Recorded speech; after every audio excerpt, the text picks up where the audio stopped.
Hi friends, இன்றைக்கி நம்ம வந்து ஒரு 2 தக்காளி செடியில் உள்ள தக்காளியை அறுவடை பண்ண போகிறோம். இதுதான் நம்மளுடைய முதல் செடி. தக்காளி எவ்வளோ திரட்சியாக இருக்குதுன்னு பாருங்கள்.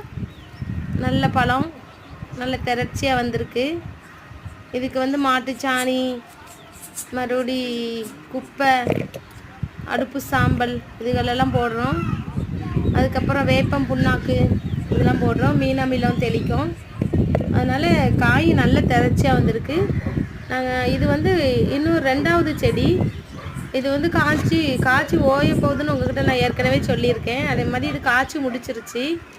அதனால் இது காய்ச்சி ஓய போகுது பார்த்துக்கோங்க. இதில் கொஞ்சம் தான் இப்போ பழம் இருக்குது. இருந்தாலும் பழம் நல்லா திரட்சியாகவே இருக்குது. ஆனால் இதுக்கு இன்னும் நான் மெயின்டெனன்ஸ் பண்ணிட்டு தான் இருக்கேன்.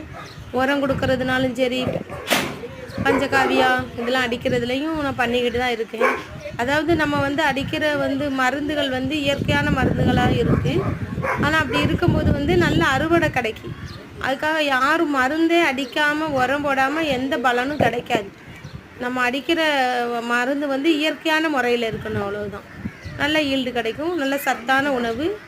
நீங்களும் செடி வளங்க.